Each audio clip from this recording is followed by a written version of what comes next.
vamos a hablar exactamente de lo que hemos visto, ¿no? Esto vamos a hacer un repaso de lo que hemos visto acerca de circulación coronaria.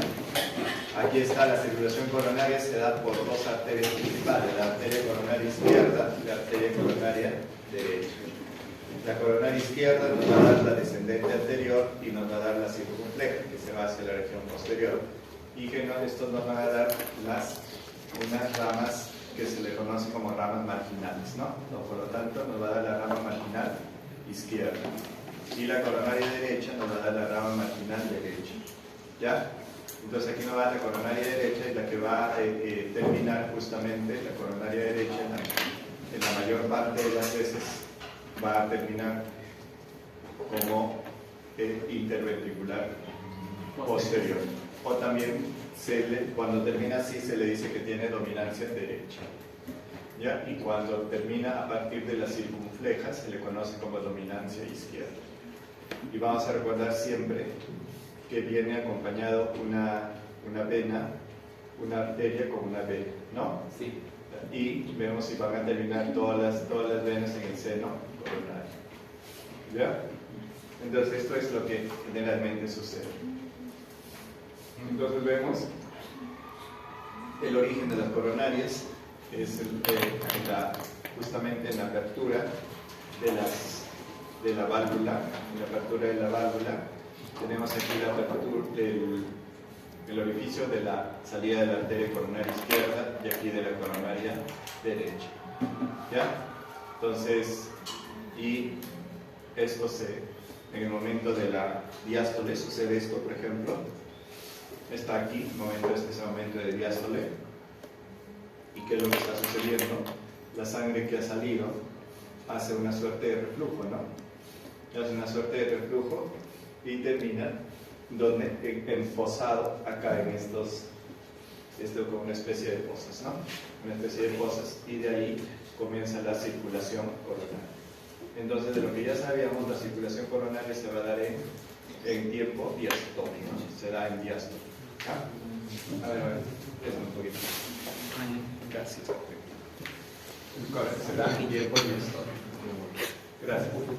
Entonces aquí tenemos, miren, aquí está el seno óptico, aquí está el nódulo, los nódulos, y aquí está la apertura del orificio de la coronaria derecha, orificio de la coronaria izquierda. Entonces, y las valvas son las valvas semilunares, porque parecen una semiluna. Entonces aquí tenemos la valva semilunar derecha, la posterior y la izquierda. ¿Ya? Y esto se le dice senos porque son como unas bolsas. ¿Ya? Entonces, de aquí se va a originar el origen de las coronarias. Entonces, ¿cuál es la primera arteria que digamos que sale de la aorta? Coronaria. La coronaria, ¿no? Esa es una pregunta de examen de admisión, me acuerdo que era una pregunta antigua. ¿Cuál es la primera arteria que viene de la aorta? La respuesta era coronarias, ¿no? Doctor, esos son conocidos como los senos de Balzar. Ajá. Exacto. Y esto lo conocemos ahora. Y aquí vemos, ¿no? Ahora vemos acá cómo es el flujo sanguíneo. El flujo sanguíneo aquí a la derecha y la izquierda, miren. ¿Qué es lo que sucede en sístole? El flujo sanguíneo se viene en este sentido, ¿no? El flujo sanguíneo se viene en este sentido. ¿Y qué es lo que está haciendo con las valvas? Los está aperturando. Los apertura. ¿Y qué va a suceder con los orificios tanto de la coronaria derecha como de la izquierda? ¿Sí va a suceder? Se obstruyen, pues, ¿no? Se tapan por las valvas. ¿Se dan cuenta, no? O sea, al salir la sangre se tapan por las valvas y cierran los orificios tanto de la aurícula derecha como de la aurícula izquierda. ¿Ya? Entonces, al salir se cierra. Y cuando retorna la sangre, o sea, no es que retorna, hay un flujo retrógrado debido a que el retroceso de la aorta elástica, cuando el miocardio está relajado, se cierra la válvula y causa el llenado de las arterias coronarias. Entonces aquí tenemos Cuando en el momento de diástole se relaja el ventrículo y se van a cerrar las válvulas sigmoides. ¿Estamos? Aquí se cierran las válvulas sigmoides y estas válvulas son las que van a hacer, por lo tanto se van a aperturar los orificios de las arterias coronarias. Entonces, primer concepto, las arterias coronarias son la primera arteria que es el rama de la aorta. Segundo concepto, que el principal momento de la irrigación coronaria es el diástole. Aquí tenemos el diagrama esquemático de imagen 3D de las coronarias. Aquí está la coronaria izquierda, aquí está la descendente anterior y esta es la circunfleja. ¿No? Descendente anterior y la circunfleja. Y esta es la arteria coronaria derecha que se ve en este sentido. Después vemos la coronaria derecha y sus ramas. Una de las ramas de la arteria coronaria derecha es la rama del nodo sinoauricular, ¿no? Ustedes saben, la arteria coronaria derecha, el sinoauricular más o menos nos da el 60%, ¿no?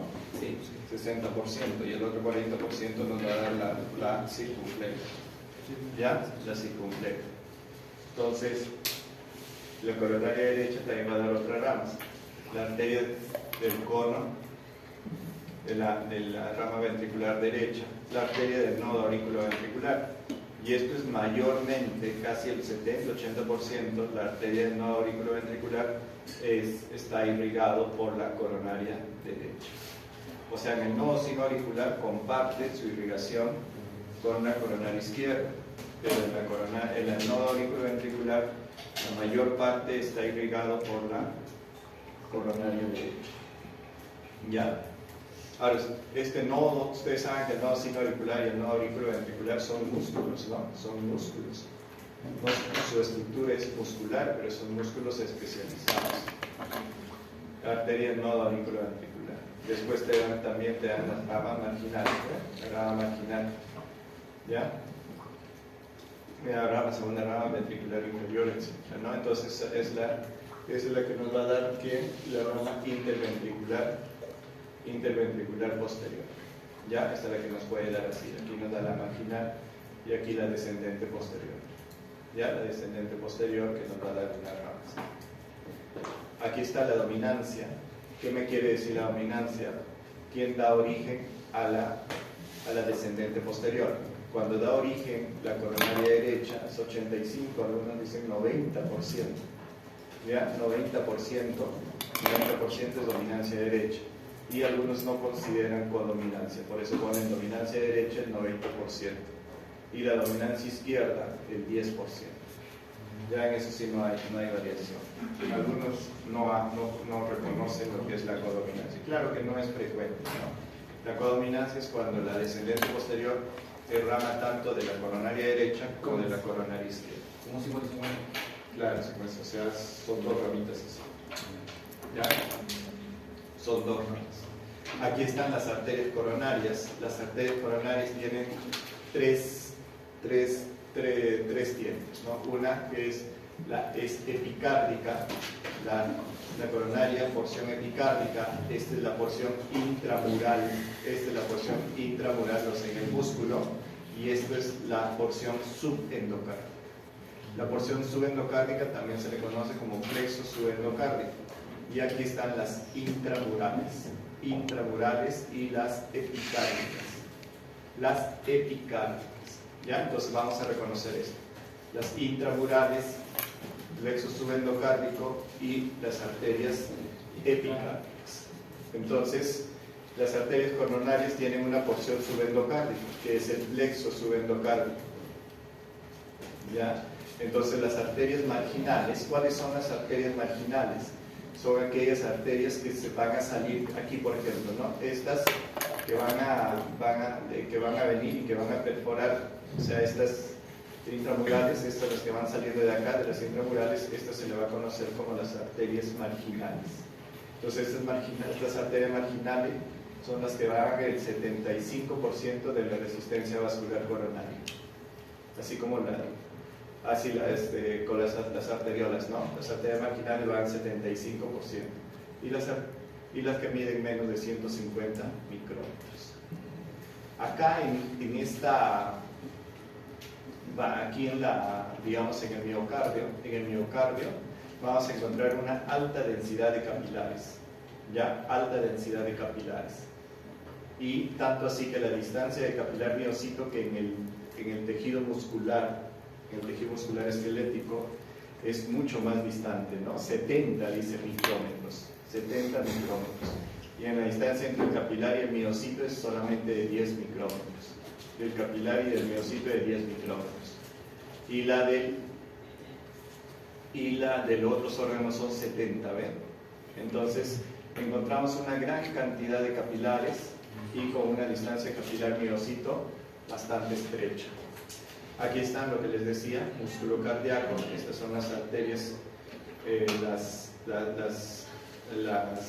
intramurales, y estas son las marginales. ¿Ya? Estas las marginales. Entonces las marginales son las que van a dar el 75% de la resistencia vascular coronaria. Y este es el plexo arterial subendocárdico, que también vamos a hablar en un momento. ¿Ya? Entonces la pregunta es, ¿cómo así sucede la circulación coronaria? O sea, viene la sangre viene por las arterias coronarias epicárdicas. Entonces viene acá en este sentido y va distribuyéndose por cada arteria intramural, y de aquí se va distribuyendo a cada porción del miocardio. ¿Ya? Termina y sigue pasando al plexo también subendocárdico. También se dice que el miocardio se nutre directamente de la sangre que está contenida en el ventrículo. O sea, también se puede nutrir directamente de la sangre contenida en el ventrículo. Entonces se va a nutrir de dos formas. Una por las arterias coronarias. ¿Ya? Entonces lo que vamos a hacer ahora es explicarnos, ¿no? Explicarnos, por ejemplo, ustedes dicen, ¿qué sucede en la sístole? ¿Qué va a suceder en la sístole? Este músculo cardíaco, ¿qué es lo que va a hacer? Va a presionar, ¿no? Lo va a presionar, y al presionarlo, ¿qué va a suceder con estas arterias? ¿Se abren o se cierran? Se cierran, pues, ¿no? Se colapsan así, ¿no? O sea, porque les está apretando. Entonces, si es que esto lo aprieta y disminuye el flujo sanguíneo coronario, ¿qué va a pasar con el plexo arterial subendocárdico? Entonces, ¿qué es lo que habría? Habría isquemia, ¿no? Entonces, lo que vamos a ver, cómo este plexo subendocárdico hace que se mantenga la irrigación en esta zona. Porque en el momento de la sístole, cuando nosotros mantenemos constante así, ¿qué es lo que puede suceder? Que aquí este plexo disminuye su pliego sanguíneo y por lo tanto haya isquemia, pero no sucede así. Este plexo tiene una forma de defenderse a ese fenómeno. Ahora, lo que sí hay isquemia cuando hay una frecuencia cardíaca demasiado alta, ¿no? Porque una frecuencia cardíaca así, normal, mira, cara suelta, abre, pero si es una frecuencia cardíaca muy alta, ¿qué es lo que va a suceder? Ahí sí puede haber isquemia. Entonces, también dice que aquí podemos encontrar circulación colateral. ¿Qué significa lo que hemos hablado ayer? Circulación colateral, o sea, vasos sanguíneos que están colapsados y que solo se abren en situaciones patológicas. Los vasos sanguíneos colapsados que solo se abren en situaciones patológicas. Justamente de esto es lo que nos dice acá, circulación colateral. No hay anastomosis entre troncos arteriales, sí entre arteriolas de 20 a 50 micrómetros. Normalmente, lo que les decía, la circulación colateral no tiene función. ¿Por qué no tiene función? Porque son arterias colapsadas que solamente se van a aperturar en situaciones patológicas, en situaciones de obstrucción. Por eso dice, ante una obstrucción parcial se abren las colaterales. Se dice entonces, doctor, ¿por qué si en una obstrucción se abren las colaterales hay infarto de miocardio? No parece lógico. Si se obstruye, entonces al abrirse las colaterales, claro, pero digamos, al aperturarse las colaterales no cumple pues digamos, completamente una función de irrigación, ¿no? O sea, digamos, puede mantener cierto momento. Disculpe, una vez que se haya recuperado la irrigación, ¿esta circulación colateral va a desaparecer o va a mantener su función? No, o sea, igual va a volver a lo anterior, pues. Pero no es que tampoco, o sea, si bien es cierto que nosotros observamos, presentamos y vemos que sí hay una circulación colateral, pero esa circulación colateral no es suficiente para mantener el riego de esa zona. Por ejemplo, cuando se obstruye por un trombo, entonces ¿qué va a suceder? Se apertura la circulación colateral, pero no es completa, porque si fuera completa no habría infartos, ¿no? Porque se cierra, entonces se abren las colaterales y sigue irrigando, pero no es completa, ¿ya? No es completa. Al no ser completa, por eso hay infartos en miocardio. Entonces, ¿qué dice? Ante una obstrucción parcial se abren las colaterales. 90% de las personas tienen colaterales o son capaces de desarrollarlas, pero no es suficiente, ¿ya? Las venas son sistemas que van al lado de la arteria y todos terminan en el seno coronario, ¿ya? Corren paralelas a la descendente anterior y posterior circunfleja y todos terminan en el seno coronario. Deben acabar por la vena y esto ya lo conocemos por lo que hemos visto. Características de la circulación coronaria. El corazón es aeróbico, produce mayor cantidad de ATPs en forma aeróbica. Es anaeróbico en circunstancias patológicas, en circunstancias, por ejemplo, de isquemia, de infarto de miocardio. ¿De dónde obtiene la mayor cantidad de ATPs el miocito? De los ácidos grasos, el 70% y el 30% de la glucosa y del ácido láctico. ¿De dónde obtiene la mayor cantidad de ATPs? De los ácidos grasos y de la glucosa y del ácido láctico. ¿Ya? Entonces, por eso el corazón es completamente aeróbico. La formación de ATPs depende del aporte continuo de oxígeno y del flujo sanguíneo coronario. ¿Okay? La formación de ATPs. Por eso dice que el corazón es completamente aeróbico. En hipoxia o isquemia, infartos, obstrucciones, hipoxia o isquemia, hay glicólisis anaeróbica. Se produce ATP y ácido láctico. Y este ácido láctico, dice que se produce, puede ser, digamos, el mecanismo por el cual se produce el dolor torácico. O sea, cuando ustedes saben que cuando hay un metabolismo anaeróbico, se forma ácido láctico, ¿no? Sí. Entonces ese ácido láctico puede ser el causante o el que ocasiona el dolor torácico o el dolor hipoangina. Entonces, en hipoxia o isquemia, la glicólisis es anaeróbica, produciendo ácido láctico. Ahora, produce ATPs, pero en menor cantidad, ¿no? Ustedes lo saben eso. En cambio acá, ¿cuántos ATPs se producen? ¿Recuerdan? Por un ciclo de Krebs. ¿3 ATPs? No, ciclo de Krebs, por ciclo de Krebs. ¿5 ATPs?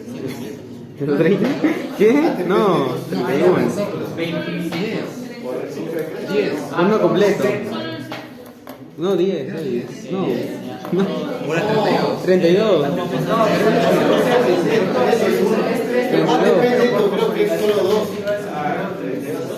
32 o 36 ATP. ¿Cómo que 3 ATP?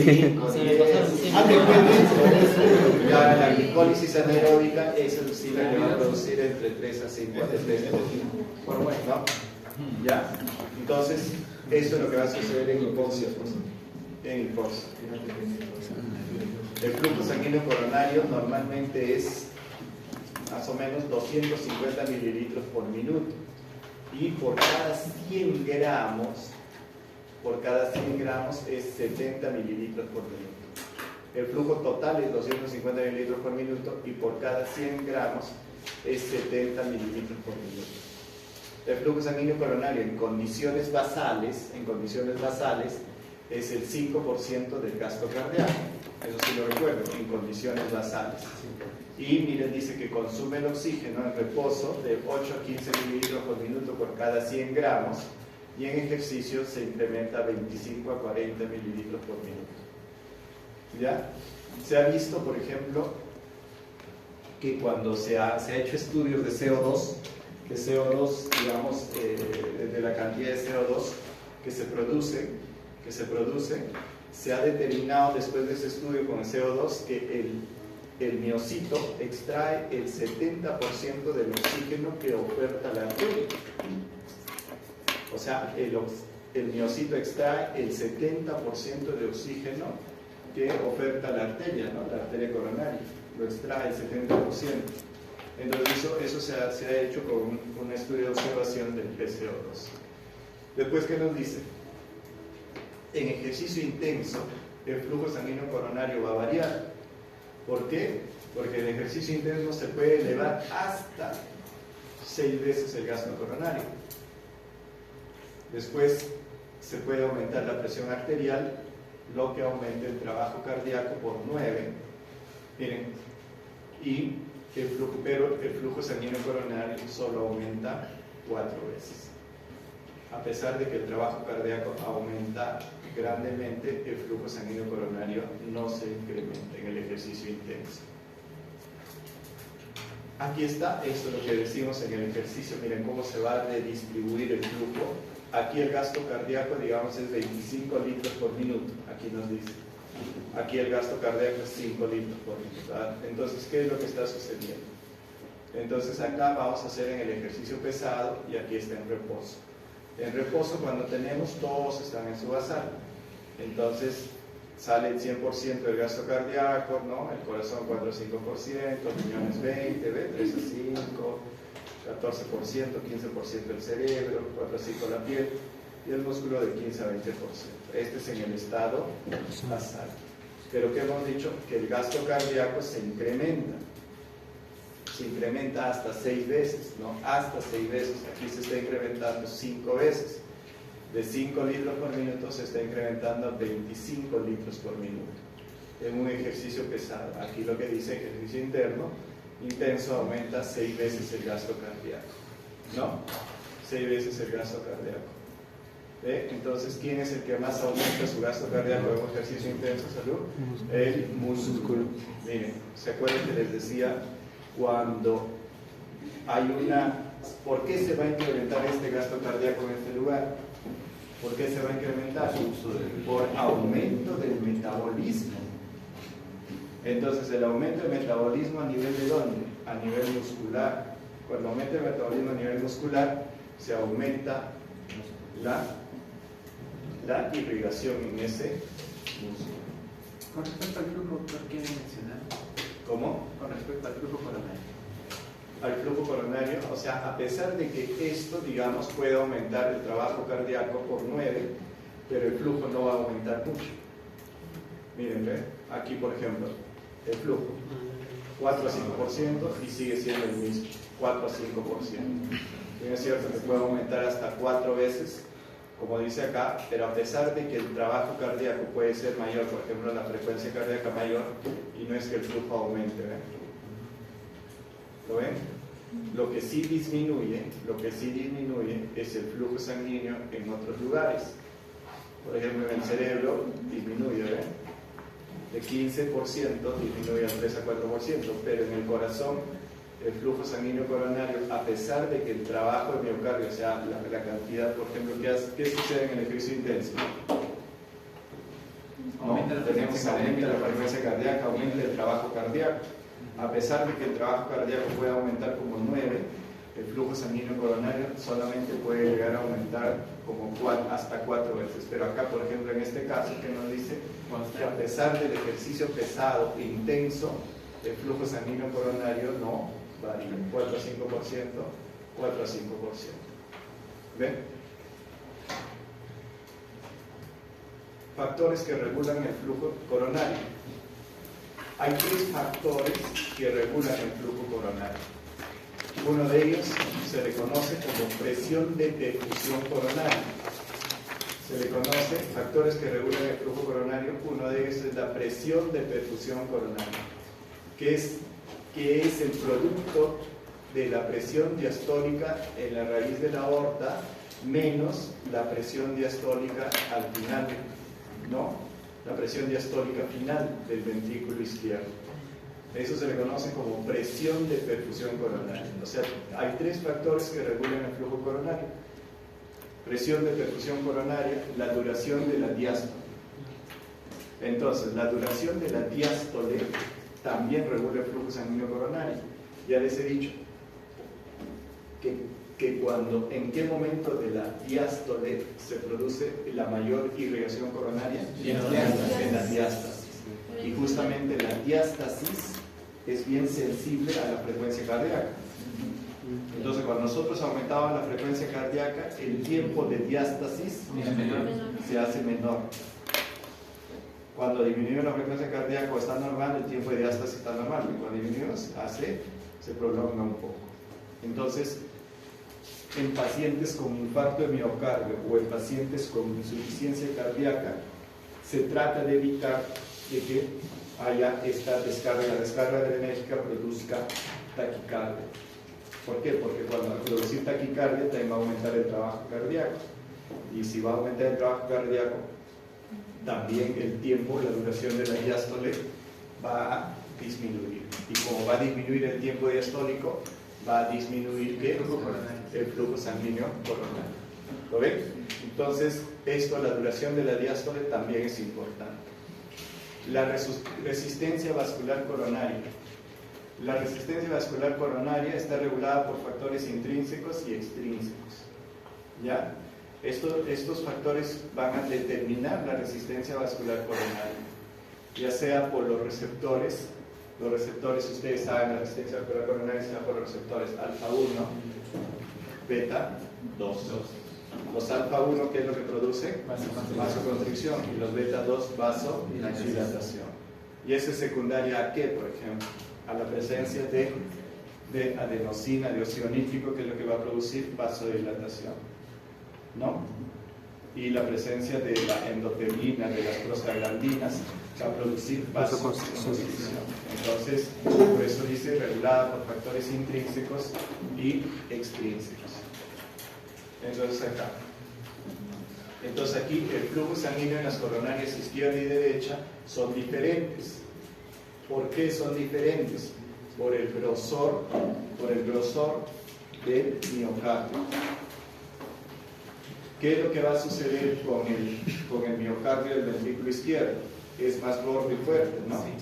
Y el otro es más delgado. Entonces, si nosotros ponemos una misma arteria en los dos con las mismas características, lo presiona así, el izquierdo aquí, lo presiona así, en cambio el derecho no lo presiona completamente. Entonces el flujo va a ser diferente. Aquí casi como que colapsa aquí, casi todo disminuye completamente el flujo. En cambio aquí, al no presionarlo tanto, no va a disminuir el flujo. ¿Ya? Entonces por eso hasta el grosor nos permite, por eso dice que el flujo en la arteria coronaria izquierda es muy diferente. Por eso dice que el flujo sanguíneo coronario del ventrículo izquierdo, el 80% se da en diástole. Y aquí nos dice este gráfico, miren, en la coronaria izquierda la presión en la aorta aumenta, pero acá miren, ¿qué es lo que sucede cuando estamos en sístole? La presión en la aorta va a aumentar, pero el flujo sanguíneo coronario en la coronaria izquierda, ¿qué es lo que va a suceder? Va a disminuir. ¿Por qué disminuye el flujo sanguíneo coronario en el lado izquierdo? Porque justamente lo presiona con mayor ímpetu, no se hace mayor fuerte. Y miren en la coronaria derecha, no disminuye. Y en el momento de la diástole, esto es en sístole, y en el momento de la diástole en que la presión de la aorta disminuye, ¿no? La presión de la aorta disminuye, se produce una relajación del ventrículo. Miren la perfusión coronaria. La perfusión coronaria en el izquierdo se incrementa grandemente y en el derecho casi se mantiene constante. ¿Y por qué se explica esto? Se explica justamente por el grosor del músculo. En el izquierdo lo cierra casi completamente y disminuye el flujo sanguíneo coronario del sístole.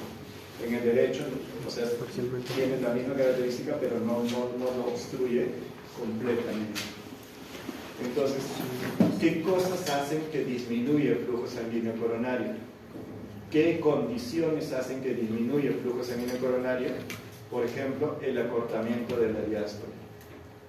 Menor tiempo diastólico, menor flujo sanguíneo coronario. Mayor tiempo diastólico, mayor flujo sanguíneo coronario. Entonces, ¿qué disminuye el flujo sanguíneo coronario? El acortamiento de la diástole. ¿Qué disminuye el flujo sanguíneo coronario? El aumento de la presión diastólica final del ventrículo izquierdo. El aumento de la presión diastólica final. Por ejemplo, este aumento de la presión diastólica final, ¿qué le he puesto ICC? Porque se ve bastante en pacientes con insuficiencia cardíaca. La presión diastólica final en el ventrículo izquierdo del paciente con insuficiencia cardíaca es bastante elevada, por eso es el volumen del pregasto se está, pues, por eso cuando hay cardiomegalia hay aumento de la presión diastólica final en el paciente con insuficiencia cardíaca, y eso puede disminuir el flujo sanguíneo coronario. Y la disminución de la presión arterial. La disminución de la presión arterial, ¿por qué? Porque afecta el fenómeno de ¿qué? Que hemos visto ayer, de autorregulación. Si disminuye la presión arterial, ¿qué es lo que va a suceder? Disminuye, obviamente la presión arterial media también disminuye. ¿Y qué hemos dicho? ¿Cómo se regula los fenómenos de autorregulación? Cuando la presión arterial media supera los 65, se va a mantener constante, ¿no? Y ese es lo que se mantiene constante, pero cuando la presión arterial media baja de 65, ya va a haber una disminución del flujo sanguíneo. En este caso, del flujo sanguíneo coronario. Por eso, al disminuir la presión arterial justamente por fenómenos de autorregulación, se disminuye el flujo sanguíneo coronario. Pero es importante que hasta cierto punto, si yo tengo una presión arterial media de 120 y lo bajo a 100, ¿me va a disminuir el flujo sanguíneo coronario? Si tengo una presión arterial media de 120 y lo bajo a 100, ¿me disminuye el flujo sanguíneo coronario? Si lo bajo a 80,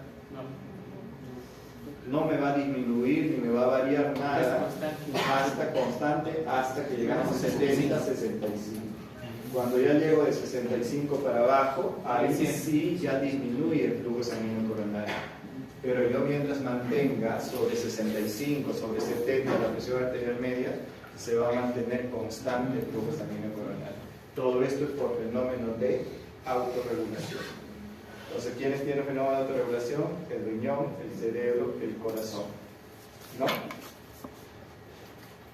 Entonces, variaciones regionales del flujo sanguíneo coronario. Entonces, dice, durante la sístole la compresión es mayor. La compresión, ¿qué es lo que va, a dónde va a afectar más? ¿Al área subendocárdica o al área subepicárdica? Afecta más al área subendocárdica. ¿Por qué? Porque miren, en la contracción del músculo, ¿qué pasó con estos vasos? Miren cómo colapsaron. ¿Y qué está sucediendo acá? Obviamente, ¿quién es el más afectado? Es la zona endocárdica, pues, ¿no? Y la subepicárdica está tranquilo porque no le está afectando. Por eso dice, durante la sístole la compresión va a afectar más a la zona subendocárdica que a la zona subepicárdica.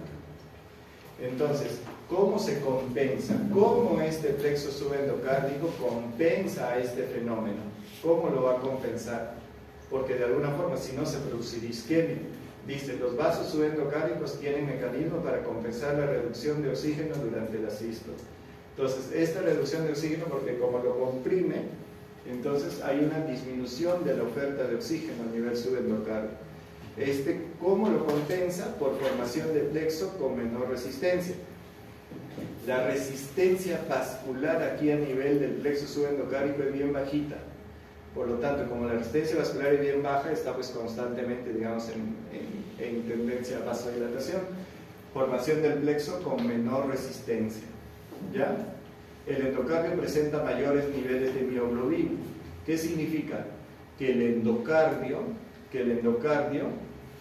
al tener mayores cantidades de mioglobina, ¿qué es lo que va a hacer? Va a atrapar más el oxígeno.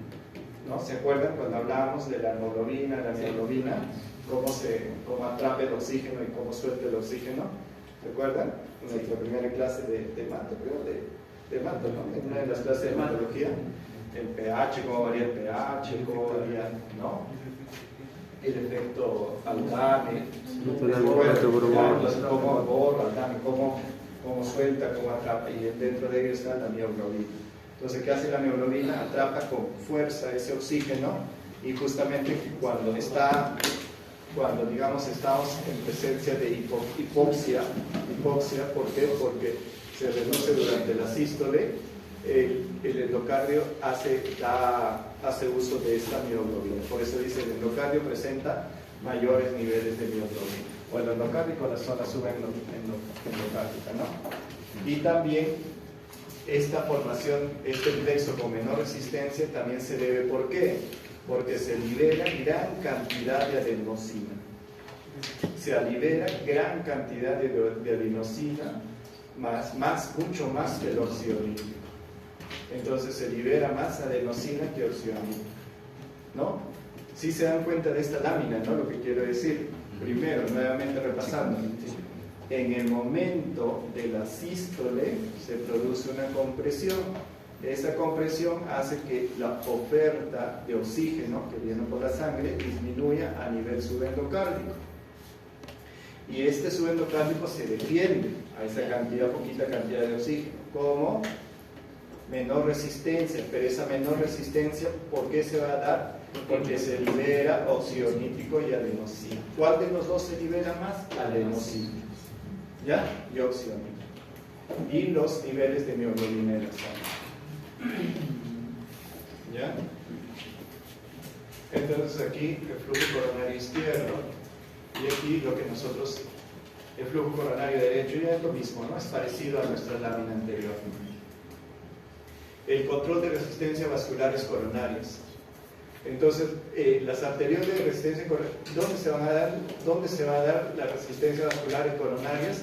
En las arteriolas que miden menos de 250 micrómetros. ¿Ya? Entonces, ¿cómo es el control de esta resistencia coronaria? Va a depender del tamaño del vaso coronario. ¿Ya? El tamaño de la arteriol. Entonces, ¿cuál es el mecanismo para que se produzcan estas resistencias coronarias? Depende del tamaño del vaso sanguíneo. Menor de 50 micrómetros tienen un mecanismo metabólico. De 50 a 100 micrómetros, el mecanismo de resistencia vascular coronaria es miógeno, y de 100 a 150 el mecanismo de resistencia es nervioso. ¿Ya? Entonces, los mecanismos para producir resistencia coronaria es mayormente en vasos que miden menos de 250 micrómetros. Y va a depender del tamaño del vaso. Control de resistencia vasculares coronarias, factores nerviosos. Aquí están los factores nerviosos. ¿Cuáles factores nerviosos que conocemos? El simpático y el parasimpático. Pero el parasimpático va a disminuir, digamos, no va a disminuir la resistencia vascular coronaria en forma per se, ¿no? ¿Por qué? Porque el parasimpático no produce vasodilatación. No produce vasodilatación. De una forma secundaria va a producir disminución o control de la resistencia vascular coronaria. El simpático sí. ¿Por qué? Porque a predominio del simpático se puede producir alfa 1, ¿no? O se puede producir beta 2. Entonces se puede producir fenómenos de vasoconstricción o vasodilatación. Acción directa sobre la coronaria. Acción directa sobre la coronaria, ¿no? Del simpático y del parasimpático. El simpático, digo. Acción indirecta sobre la actividad cardíaca. ¿Quién es el que hace acción indirecta sobre la actividad cardíaca? El parasimpático. El parasimpático acciona indirectamente sobre la actividad cardíaca. ¿Cómo va a accionar indirectamente? Porque disminuye la frecuencia cardíaca. A mayor frecuencia cardíaca, mayor trabajo del miocardio. A menor frecuencia cardíaca, menor trabajo del miocardio. Y si yo disminuyo con el parasimpático la frecuencia cardíaca, voy a indirectamente disminuir la actividad cardíaca. ¿Ya? Entonces, ¿qué estamos diciendo? Que el simpático pues utiliza vasoconstrictores, por ejemplo, los receptores alfa. A ver, chicos, me mandan sus notas, quiero ver para... En voz alta, doctor, en voz alta. Empiece con el delegado. Ya, miren, ya, como han salido bien, ya no les vamos a... ¿Qué? ¿Qué? Yo pensaba redondearles, pero demasiada nota van a sacar. ¿Qué? Doctor, guíese de mí. Yo tengo 12, doctor. Apiádese de mí, doctor. No, pero redondea como el anterior examen. ¿Qué? Redondea como el anterior examen. No, pero no. Es que va a salir decimales, ¿sí? No, porque aquí, miren, acá por ejemplo hay un 17.9, ya es 18. Pero ya es casi 18. Después hay otro Es de Samolita, ese. 16.85. Ya, Doctor, el mío es un 9, doctor. 16.85. 9 punto cuánto saqué, Pero doctor. doctor, ¿qué son 2 décimas? De 10 para abajo. Hay uno dice que hay uno sí que hay que redondear y subir 5.2. Ese es mío, doctor, ese es mío. No diga mi nombre, doctor. Hay uno que se reactivado, pero por lo general, bueno, ha salido bien. Tienen buenas notas. A ver si lo redondeo, pero no creo.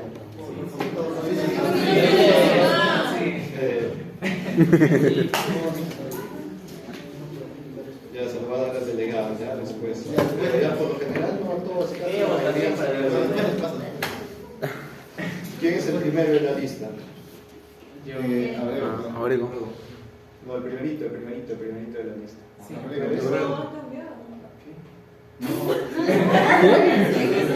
Ese es el abrego, doctor. Abrego.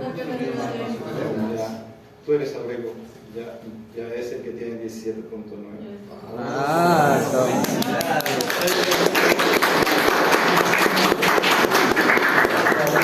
Pues aquí no solo me he dado En códigos. Pero diga el código al final. Ya. Es que no, se pone en orden de notas cuando envían códigos. No en orden de lista. No,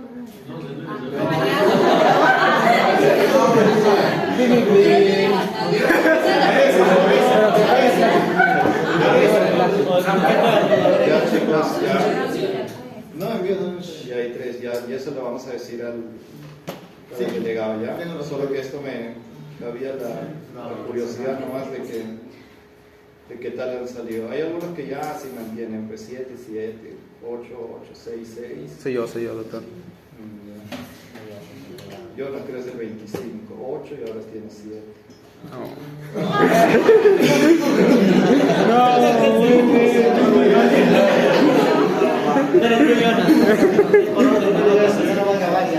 Uy, llamando, peor. Hay dos que han salido, el 11.95. ¿Quién acaba en 11.95? Nadie acaba en 11.95. Kenny. no. Acaba en 11.94 y 11.95. Ya sí. ¿Qué? Yo sé quién 11.95. ¿Qué tienen? ¿Jalados? No, son los que mejores notas. Y el que acaba en 11.97, ¿qué se apuntaba? Los 90. Los 93, tío. Los 90. No, 11.95.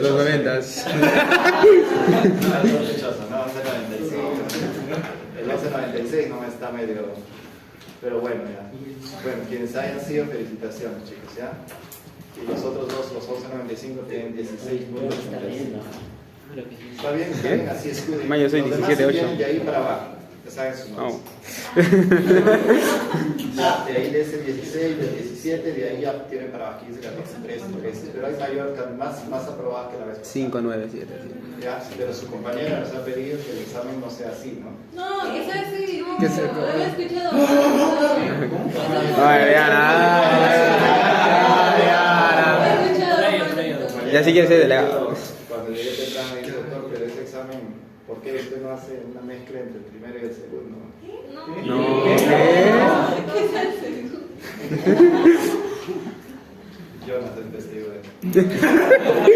Yo lo veo todo. No sabía, no hay grabación. La noradrenalina puede ser una vasoconstrictora y ves, yo al final del delegado le voy a dejar, ¿ya? Pero el delegado, la entrega es personal, Sí, ¿ya? sí, sí, No sí, está sí, sí. publicando. ¿Ya? Si publica me vas a fastidiar a mí. Es alfa, es vasoconstrictora y es vasodilatadora.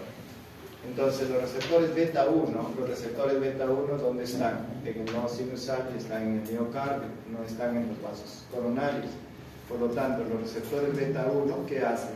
Aumentan la frecuencia cardíaca y aumentan la contractibilidad, o sea, son cronotropos positivos e inotropos positivos. Y miren, el aumentar la frecuencia cardíaca y aumentar la contractibilidad, ¿qué es lo que va a hacer? Va a aumentar el trabajo cardíaco y lo que va a aumentar el consumo de oxígeno. ¿Se dan cuenta? Aumenta el consumo de oxígeno. El beta 2 produce vasodilatación coronaria y el efecto de beta 2 va a disminuir la resistencia vascular coronaria. Dice que la estimulación simpática produce desequilibrio entre aporte y consumo de oxígeno, facilitando la aparición de isquemia. Entonces, ¿qué va a suceder cuando, digamos, el estímulo simpático sería constante? La frecuencia cardíaca va a aumentar. Digamos, por ejemplo, si yo tengo una frecuencia cardíaca en 100 y tengo en 160, 140, ¿cómo va a estar el corazón? Va a estar así, ¿no? Va a tener un tiempo de relajación diastólica o de relajación, ¿no? O sea, no va a tener el tiempo diastólico, va a disminuir bastante. Va a disminuir bastante, ¿qué es lo que va a suceder? No va a haber tiempo de perfusión. ¿Ya? Por eso dice que la estimulación simpática produce desequilibrio entre aporte y consumo de oxígeno, facilitando la aparición de isquemias. Aquí está la noradrenalina y la adrenalina. ¿Cómo se regula? La noradrenalina y la adrenalina producen vasoconstricción, ¿no? Por estímulo de los alfa-1. Y se dan cuenta, el parasimpático no está metido por ningún lado. El parasimpático está acá. Acción indirecta sobre la actividad cardíaca. Esta acción indirecta sobre la actividad cardíaca disminuye la frecuencia cardíaca, ¿no? Y al disminuir la frecuencia cardíaca se disminuye el trabajo cardíaco, se disminuye el consumo de oxígeno. Por eso dice que es una acción indirecta. Y la acción directa, sí, el simpático tiene acción directa. La noradrenalina produce, por estímulo alfa, produce vasoconstricción y por estímulo beta produce vasodilatación. Y esto es lo que un día su compañera me pregunta, doctor, ¿y cómo el cuerpo decide si los dos, a dónde van? ¿Es de acuerdo a las necesidades metabólicas? ¿No? ¿Se acuerdan que hemos visto? Cuando hemos visto regulación del flujo sanguíneo, en la regulación del flujo sanguíneo es a mayor metabolismo, mayor dilatación. A menor oxígeno, mayor dilatación. ¿De acuerdo? Eso lo hemos visto ayer. Ayer lo hemos estado viendo eso. A mayor oxígeno, mayor dilatación, mayor flujo sanguíneo. ¿No? Entonces, a mayor metabolismo, también mayor flujo sanguíneo. Y entonces, así es como el cuerpo va a decidir, ¿no? Si el estímulo simpático te produce vasodilatación o vasoconstricción. Control de resistencia vascular y coronaria, regulación miógena y autorregulación, es lo que yo les decía. Los fenómenos de autorregulación se van a dar en tres órganos principales, el cerebro, el corazón y el riñón. Entonces, ¿qué es lo que sucede? Que mientras se mantenga una presión arterial media constante, va a suceder esto, miren, se va a mantener el flujo sanguíneo. Si tengo una presión arterial media, esto es como una meseta, ¿no? Cuando la presión arterial media es como una meseta, ¿ya? Pero ¿qué va a suceder? Dice, las variaciones entre la presión arterial media de 70 hasta 150 producen cambios transitorios en el flujo sanguíneo coronario. O sea, es constante el flujo sanguíneo coronario cuando las presiones arteriales medias están de 70 a 150, ¿no? ¿Y qué es lo que sucede? Volviendo rápidamente a valores normales. Entonces, o sea, por ejemplo, no puede incrementarse, pero cuando se incrementa el flujo sanguíneo coronario, o sea, cuando aumenta, ¿qué es lo que hace? La teoría miógena que dice, cuando aumenta, aprieta, ¿no? Y cuando se dilata, también se dilata. O sea, esto es la regulación miógena que hemos hablado ayer. Pues. Esa es la respuesta que da el vaso, ¿no? Por eso dice, volviendo rápidamente a valores normales. Es lo que habla de la regulación miogénica. Está mediado por liberación de óxido nítrico y adenosina.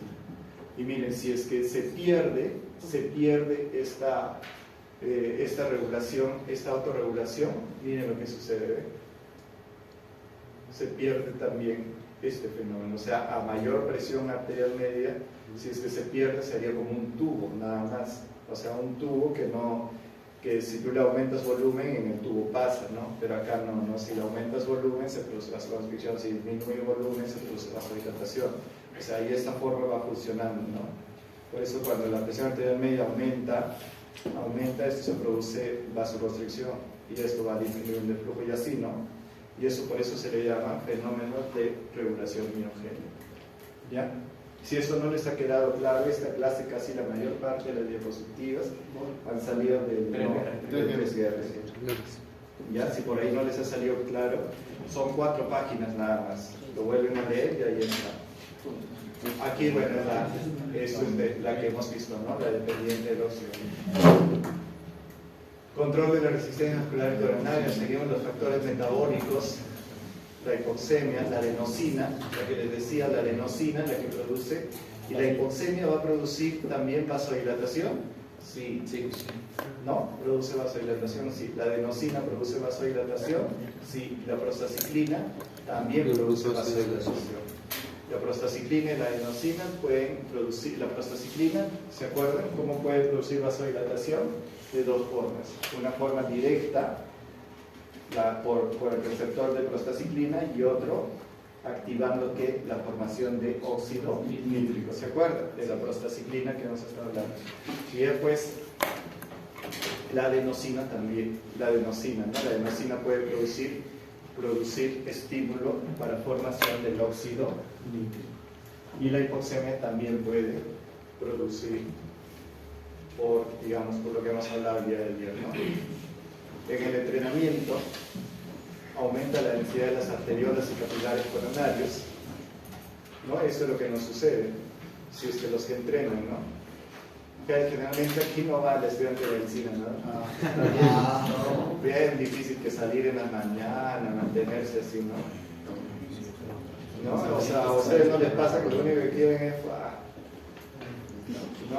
llegar ahí, no les pasaba, porque yo recuerdo que en la universidad terminas el fin de semana y lo único que quieres es dormir, nada más. Eso aumenta la densidad de las arteriolas y capilares coronarios que hacen ejercicios. Incrementa la producción de óxido nítrico para promover la vasodilatación. ¿Se acuerdan que les hablábamos del endotelio sano? El endotelio sano es aquel endotelio que produce óxido nítrico por excelencia. Entonces, incluso en la diapositiva dice, ¿cómo se mide la salud del endotelio? Por su producción de óxido nítrico. El endotelio disfuncional, o sea, el endotelio enfermo, ¿cuál es su mecanismo del endotelio enfermo? Más que producir vasodilatación, es producir vasoconstricción. O sea, eso es lo que hace el endotelio enfermo. El endotelio enfermo produce vasoconstricción, el endotelio enfermo es arterotrombótico, el endotelio enfermo es protrombótico. Ese es el endotelio enfermo. El endotelio sano, no, es antitrombótico, antiaterogénico. Así sucede eso. Y entonces aquí también, ¿no? En el ejercicio se produce la producción de óxido nítrico. Se disminuye la compresión de los vasos coronarios durante la sístole debido a que la frecuencia cardíaca más baja en atletas entrenados. Y es lo que les digo, la frecuencia cardíaca más alta constantemente va a estar, ¿no? Yo me acuerdo que el doctor Albornoz hizo un año me dice, me permite hacer una propuesta, que será, pero no entró, me acuerdo, en el año 2014, 2015 creo. Le dijo a los alumnos que estábamos empezando el ciclo y iban a hacer una prueba, ¿no? Llevamos una carrera de 100 metros planos, así los alumnos, y al terminar la carrera, en un tiempo constante, iban a medirse la frecuencia cardíaca, ¿no? Si la frecuencia cardíaca, por ejemplo, estaba en 80, en el otro 100, así, ¿no? Y él les decía que si de aquí a lo que dura el curso, o sea, dura el año, en marzo y en diciembre si bajaban su frecuencia cardíaca, si bajaban de 60, se les aprobaba el curso que busquen. Qué bendición. Otra vez. Otra vez, doctor, otra vez. Qué bueno. Nada, 2 años el doctor y nada. Creo que lo intenté, pero ¿cómo van a intentar? Pero eso sucede en atletas entrenados, pues. Ustedes se ponen por una semana antes, así corren pues en la mañana y en la noche, ¿no? Que les va a condicionar la frecuencia. Entonces, por eso que los atletas entrenados tienen la frecuencia cardíaca de 50, 60, 55, algunos llegan hasta 48, ¿no?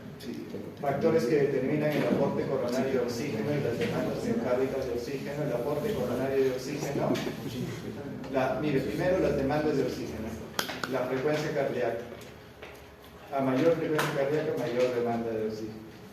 La contractibilidad también demanda de oxígeno, la tensión de la pared ventricular, la precardia y la postcardia.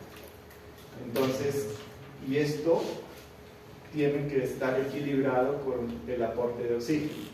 La presión de perfusión coronaria, ya le decía, ¿no? La duración de la diástole y la resistencia vascular coronaria, los mecanismos que vamos a hablar, miógenos, metabólicos y nerviosos.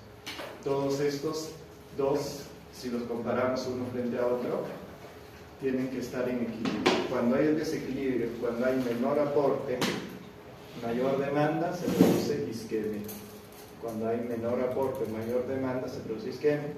Cuando se produce se mantiene el mismo aporte pero se incrementa la demanda, se produce isquemia. O sea, toda condición que desequilibre va a producir isquemia. La reserva coronaria, esto ya es un concepto nada más, la diferencia entre el flujo sanguíneo coronario en reposo y en el ejercicio físico intenso. Cuando la autorregulación se pierde, los vasos se comportan como tubos rígidos, es lo que les decía hace rato. Miren, está muy alegre. No, llamando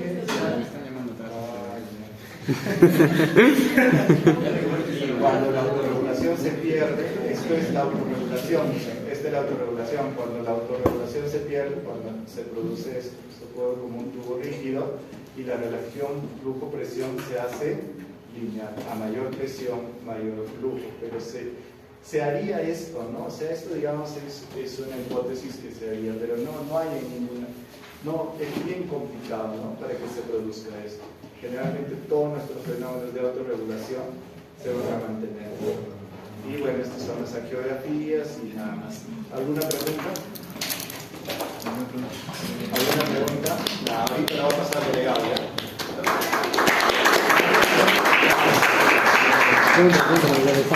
Sí, doctor. Ah, ¿Mañana tenemos clases? no. Mañana Mañana el feriado se respeta. Mañana el feriado. Tampoco hay clases prácticas.